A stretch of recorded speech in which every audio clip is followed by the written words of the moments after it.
Hi everyone, my name is Dr. Emma Blake and I'm hosting the Student Success Formula Summer Summit 2020. It's a bit of a mouthful, but there you have it, okay? Wow. Where do I start?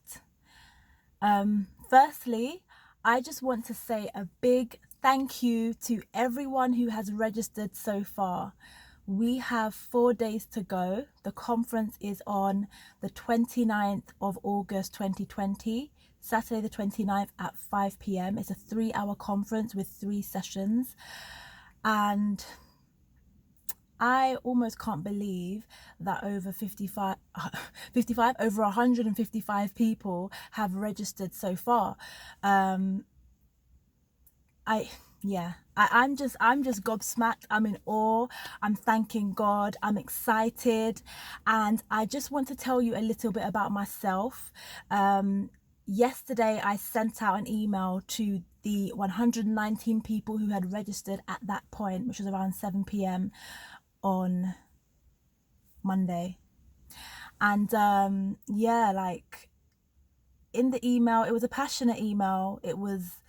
I shared the bios of 3 of the panelists so far, and I'll share some more bios over the coming days in the build up to the conference.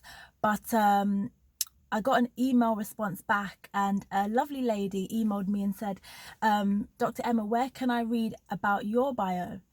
And I don't have a bio. So I have a bio, but it's not written. So that prompted me, like, oh yeah, I forgot about myself.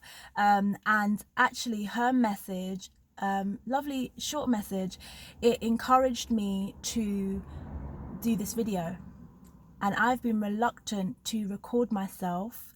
I've been reluctant to put anything out there, partly because of fear, just partly also because I'm a private person. I would say I'm a reserved person. I used to be very shy when I was younger. I'm not shy anymore, but still I'm fairly reserved. I'm fairly private. I was on social media probably 5-6 years ago, when I started working on this social enterprise that I have, which called Student Success Formula. But I came off social media. I stopped using Instagram and Facebook for about 5 years. I found that I was just kind of comparing myself with people, and it wasn't great for me, so I came off it and just enjoyed my life with the people that were in my circle.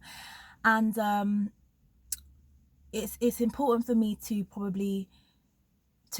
use a video to talk about myself, where I'm coming from, and why I have organized this conference. So for those of you who don't know, the Student Success Formula Summer Summit 2020 is discussing the topic breaking barriers of inequality within the UK education system. And for many years, my voice has been silenced because I have experienced inequalities within the UK education system from primary school, a little bit in secondary school, not much, some more in sixth form college, some more in medical school. Even as a graduate, as a qualified doctor, I'm experiencing or witness other colleagues experiencing inequalities within our education. And I say education as a qualified doctor because until you become a consultant, you're still quote unquote in training. So I'm currently a GP registrar. I work in London, in South London. I'm from Brixton. My family are Jamaican. My grandparents came to the UK in the early 50s, and all my grandparents have passed away now, but I'm a product of them. I'm a product of my parents. I grew up with both parents. They both invested in me, even with little resources. They invested in, I'm my mum's only child. I'm my dad's youngest. I've got older siblings. And they invested in me, trying to get me into like dancing, gymnastics, singing. But that might sound privileged, but the reality is we were still a working class family living in a rented accommodation, in Brixton. And, there were many things. Looking back, I realized I was facing inequalities. And it's only like when you see that you go to uni and you're having to do a part-time job and your peers can go on holiday, do pub crawls, do whatever. They don't need to do a part-time job. Their parents give them money. You're having to fund your own driving lessons. You're having to raise money for your own car, even though you're getting student loan and other things. And you see that actually those things sometimes, when you're from a disadvantaged background, you're almost starting from below minus, and well, you're starting from minus basically, and you're trying to work your way up. And it's only when you come out of an environment where you was around other people like yourself, and you see that other people. My friend reminded me about this analogy. It's like when you're around everyone else who's like you don't realize that you're at a disadvantage. You don't realize that you're facing inequalities in your education. It's only when you are around people of a different socioeconomic background to you and different privileges, different experiences, that you realize, hold up, I'm actually at a disadvantage here. There's things that children and young people from a disadvantaged background have to worry about that we shouldn't have to worry about. Worrying about electricity key, electricity meter, food, thank God my parents looked after me well, but still these are things that even sometimes we try to minimize our experiences, but there's still inequalities and we sometimes ignore them. But my experiences started all the way from primary school. And I'm just explaining, giving you background as to why I'm passionate about this issue. My voice has been silenced for too long, partly because of fear of backlash within my career. And I'm here. Do you know what I mean? I'm here. I've been 6 years in the game as a doctor by the grace of God, and I'm here and I've got God's protection. So it is what it is. So I went to state schools for my primary school, secondary school. I remember my first experience of inequality in primary school was when I think I was in year 4. I was a chatterbox. I talked a lot. I made the class laugh, and I had a teacher who was not from the same background as me, and she just was really nasty. And it was weird. When I look back, I realized it was bullying, and it was such a weird thing. And I would tell my mum, I would go home, and luckily I had a very smart mum. She actually documented everything I said and put dates next to it. And she took time, and as they say, when the cup is full, she made an appointment to see that teacher, and she challenged the teacher about her behavior and her treatment towards me. And that teacher said, no, I don't actually have time to talk about this right now. So my mum said, you know what, I'll go to the head teacher then, how about that? And she said, oh, Mrs. Blake, we can talk. And then she said, no, it's okay, I'll go to the head teacher.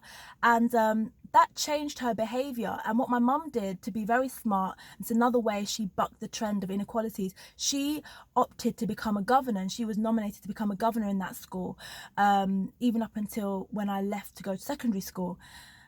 And then I remember being in the final year of primary school, and with my friends, that we all had all Caribbean heritage, all Jamaican heritage, and our names ended in R. Emma, I won't say everyone else's name to bait them out, but all the other names ended in R, a bit more elaborate than Emma, to be honest. And we were dancing in our leavers party, we were winding up ourselves. I remember another teacher, obviously not the same background as us, I remember overhearing her looking at us dancing, dressed up in our own clothes, and she turned to some parents and she said, oh, you can just tell what they're going to be like when they get older. But I didn't tell my friends, but I had ears to hear it. And I kept that in my heart, like I kept that in my mind. I remembered it. And I remember years later when I was in medical school, going back to the school, and the same teacher I think one of the parents who she said it to was working in the school, and I was in medical school. And it's obviously a shock, because for you to say that, you have your preconceived ideas of what you think those girls who are dancing, winding up from a certain background, you have your misconceptions, your generalizations of what you think they're going to end up like, probably teenage pregnancy, whatever else. And nothing against anyone who's had a teenage pregnancy, but that's probably what she meant by that. Going into secondary school, I had a great experience in secondary school. I loved my school. I loved going to school. I was in gospel choir. It was fun. I went to like a really good school. But I do remember I had a really great science teacher. He was excellent. And I remember one time when I was in year 9, and we had they don't do this anymore, but SATs in year 9, so before you go into GCSE. And I was in a set, but it was the second set in the year, so there was 5 sets in the year out of 150 or so students, and I was in the second set, and in my class we were all put to do the level 5 paper, so the maximum mark you get is level 5, but we knew, or me and my friends knew, that there was another paper above that, which was a level 7 paper, where you could potentially get a level 7 or 8. Now I was really lucky. Like, I had 2 friends that we kind of strategized together how we're going to get to Oxford. We planned what marks we need all the way from like 13, 14. We were planning this, walking home planning. So I would also make that point that who you're around is so crucial to your success as a young person. But anyway, so me and my friend were asking the teacher, so can we sit this level 7 paper? He was like, no one in this class can sit it. It's only the top set who's going to be able to sit it. And we were like, no, but we're getting really good marks in these exams, in these little tests that we're doing in class. Like, why can't we sit it? We believe we want to get level 7 and we can, so why can't we? And he was like, no, you can't do it. Maybe if your parents wrote a letter, maybe. I don't even know if he suggested that, to be honest, but me and my friend came up with an idea. We're going to go back home, tell our mums, and get our mums to write a letter. Okay, there was 3 of us in this group. 2 of us British, 2 of us decided to get our mums to write the letter. The third friend, British born, but had spent time in West Africa, so she had come to our class from West Africa in year 9. She was super smart. She was the smartest in our class. I think they had done like what we were studying probably a year or 2 before, but even despite how smart she was, she knew all the material. He was still kind of didn't think we should sit the higher paper. And so as a result of me and my mum, sorry, I just saw like some traffic warden, so boy. as a result of me getting my mum to write a letter and my friend getting her mum to write a letter, then basically the teacher allowed us to sit that paper. Would you believe that me and my friend, who was in the second set, ended up getting the highest marks out of all of the, even out of the highest set group who did the paper, out of all of us? And my friend whose mum didn't write the letter, she wasn't assertive enough to get her mum to write that letter. Unfortunately, she had to sit that level 5 paper. She got the very highest mark you could get in that level 5 paper. Had she sat that higher paper, she would have got probably higher than us even. And so again, therein you see, maybe, I don't know if it's a prejudice or a preconceived idea of ability, I don't know, but that again, another example of inequality somehow. And I couldn't quite put my finger on it. And then I look at, the trajectory I was on. I had got into an Oxford summer school in year 10 when I was about 14. So this was like a group of students from all over London who was able to go to Oxford for a week, and kind of it really helps me to imagine, yes, I want to go to Oxford, this is where I want to be. I then did my GCSEs. Again, out of 150 students, the 3 friends I had, all 3 of us, they were both Ghanaian, I'm Jamaican, all 3 of us got the highest marks in the whole year out of 150 or so students. My friend got probably 7 A stars, 4 A's, and I got 6 A stars, 4 A's, and my other friend got 5 A stars and whatever else. And like, you look back and you're like, wow, like who you're around really does affect your trajectory.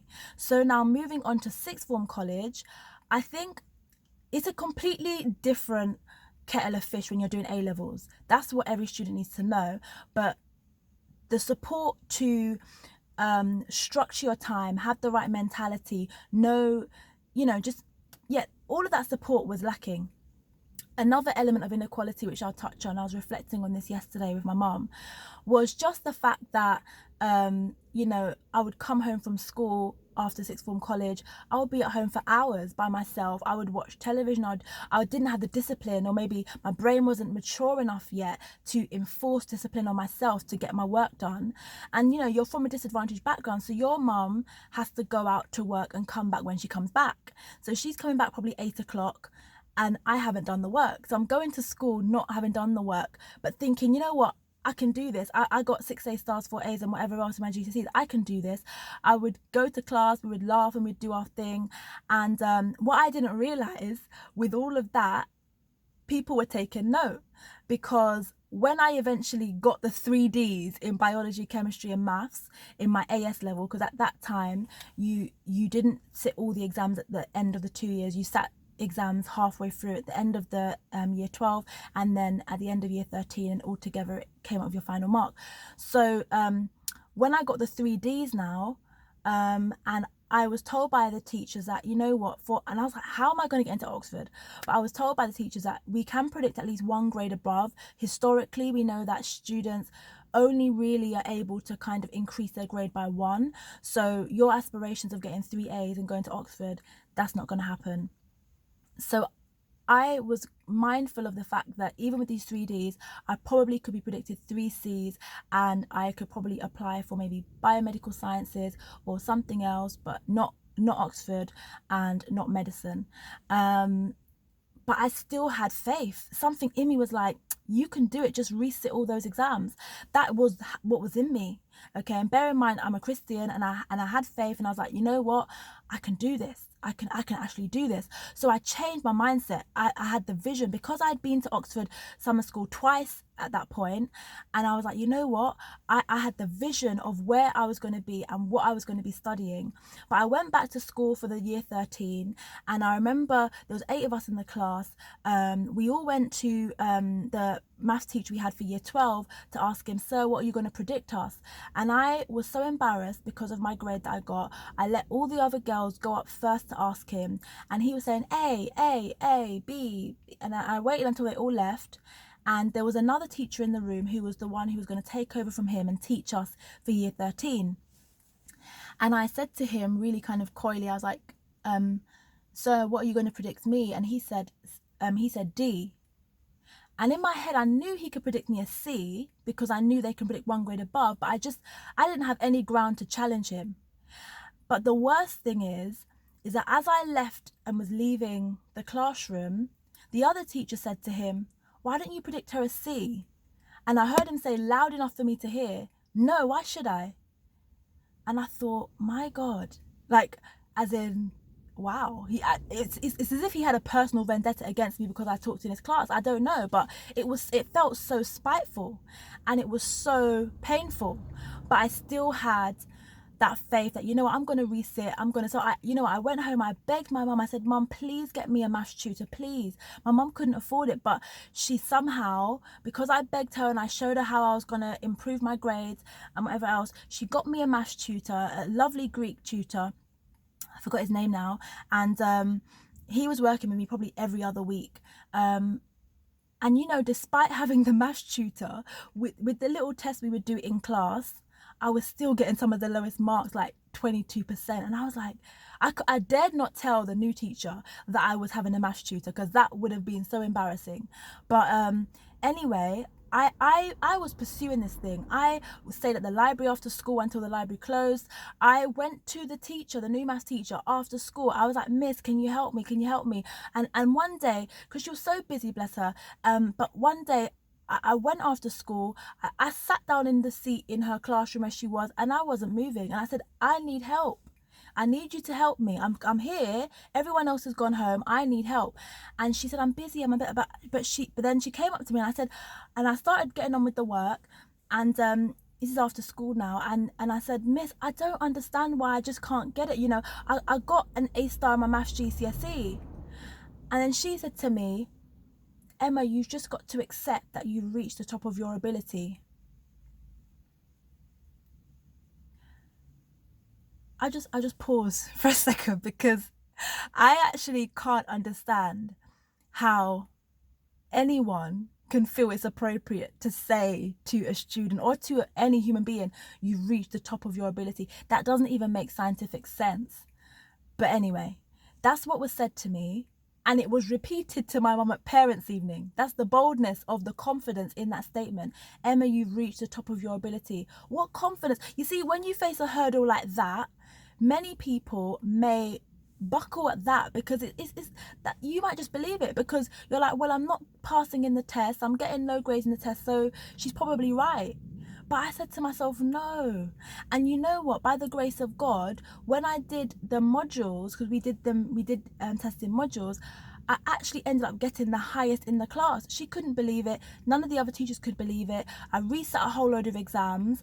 I increased my grades more than the one grade that many of them predicted that would have happened. And thank God for opportunity that one of the science teachers, the one who I had proved him wrong in year 9, he had a track record of believing in me, and he basically was a gatekeeper for this widening participation scheme into medical school at King's. So he gave me the go-ahead to apply for something called the Extended Medical Degree Programme. So King's College University in London had been running for 7 years at that point, a widening participation scheme for students from inner city London who studied and lived in inner city London at the time, and they were allowing them to get on to study medicine with 3 C grades, because they felt that even if they got 3 C grades at A level, there was evidence to suggest that they could achieve the same as a student from a privileged background who got 3 A's, who was then going on to study medicine. And so they've been running this program for 7 years. I got on, was offered 3 C's. I ended up getting A, B, C for my A levels. And I used to be so embarrassed to say this. But I'm saying it now. Yes, I got onto medicine through a widening participation scheme, and I got through, and they offered me 3 C's, and I got ABC. ABC probably wasn't even enough to study medicine anywhere else, but that's what I got, and I'm here today, and I'm a GP registrar. I've been a doctor for 6 years. Glory be to God. So yeah, like I got into medical school at King's. We had to do 1 extra year in the degrees, and in addition to being at medical school at King's, I also did an intercalated BSc. So I did another degree sandwiched into 1 year in between my medical degree, and this is where I faced my next experience of inequality. I was doing this BSc with the aim of getting a first. It adds to your CV as a medic, so lots of medical students do this extra degree. And yeah, like this particular time, as I started the BSc, say for example I started end of September, October. My granddad passed away in October. This is the granddad who throughout primary school, I would go to his house after school every day. My grandma would cook me tea. My granddad would force me to read with him from reception up until year 6, when I was 11 years old. And this granddad, he passed away. So I thought I was fine, but only a couple months before he passed away, a close friend also passed away in the summer holidays. So now my supervisor goes off to do some presentation or something in India, and she gives me some work to get on with this research project. We were fine up until that point, but during the Christmas holidays, I just couldn't focus. It's not that I was doing things to squander my time. I just couldn't focus, and I think it may have been a grief reaction.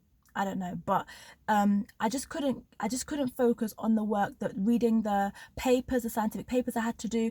So by the time she came back, I was just honest with her and said, you know what, I haven't done this. And literally the woman switched. Not only did she switch, she initially said to me, you need to decide whether or not you're going to continue with this BSc. So she wanted me to drop out of the BSc. So I would have wasted a year of taking a year out of medical school. And not only did she say that, but every single day I went to the lab, she made my life a living hell. She didn't support me. She didn't guide me with my experiments. I had to kind of latch on to one of the other postdoc researchers to ask him his advice. I was just trying to do things myself. All the other students had a supervisor who was guiding them through. She wasn't guiding me. It was so bad that when I would go to her with a problem, she would berate me. She would say, can't you even work out this simple maths problem? She would say, oh, you're just not smart enough. She would say really horrible, horrible things. It was a nightmare. She literally was like a witch. I can only say it like that. To the point where I would be in the change room, I'll be crying my eyes out. And there was this black postdoc researcher, and she caught me crying in the change room multiple times and comforted me, and she would just encourage me. And I hated going in. I was so depressed. I was even suicidal. I envisioned crashing my car into a pole. Like I would go home, I would cry vehemently. My mum would have to walk me around the block at 11 o'clock at night. People would be looking at me on the street thinking, what's wrong with this girl? It was so terrible. And this is going really long now, but it's important. I basically completed that degree. I submitted my dissertation. I thought, that's it, I'm done. I've done it. I was scared I was going to get a third because this woman had to mark my dissertation. When I thought I'm done, she now comes back and says, this is complete rubbish. Why did you do this? Why did you do that? And I'm thinking, where were you the whole 12 months I was doing the research? Why did you not look through you're my supervisor. Why did you not look through the work as I'm doing it and tell me, but now I've submitted the work, you're telling me there's problems? So it just perplexed me, and it was painful. It was painful, horrible experiences. And she threatened that I'll probably be failed and all that kind of stuff. In the end, I ended up getting a 2-1. Even in that time, I went to different supervisors about this lady in confidence. They couldn't do anything because she's their level, and for whatever reason, or she was slightly above them, but they couldn't do anything. And because of fear, my mum wanted to go in, either to go and thump her down or to go and speak to the head of the school. And literally I was like, Mum, no, please don't, because I thought it was going to make my life worse. I fast forward, I got through that BSc, I graduated from that, and I continued with my medical degree, going to clinical years. In my final year now, the very last hurdle, the last 3 months, I was doing a placement at a hospital in Kent. There was a consultant who was my supervisor in that hospital. Every other medical student in final year, a few before their exams, was allowed to kind of take time off from the ward and go and revise. My supervisor now, I don't know if it's because it's a small hospital and they want extra hands on deck, he expected me to be on the ward all the time like I'm a qualified doctor. So weeks are passing by and I don't have time to revise for my exams. And so I would take off an afternoon and go and study like the other students. And for whatever reason, he's now starting to literally bully me in the situation, to the point where I'm so distressed I can't even revise. I'm on the ward because he wants me there, and then he knows I've got exams in a few weeks' time. The whole final's covering everything for medical school, and I can't do it. And it's like, and so I speak in confidence to a doctor who's just a junior doctor. She's a first year, another black doctor, and I say to her, this is what's happening. You've seen it, you've witnessed it. What should I do? Should I change supervisor? And she was like, Emma, you have to play this very carefully, because in medicine, the world is very small. You could go somewhere else, another hospital, and he knows the person there, and he can come back to bite you. And it just made me feel so fearful. I didn't have anything I could do. My hands were tied, and I don't know what was the root of that inequality, whether it was covert racism, prejudice, or whether I just was having a repeated horrible experience with people.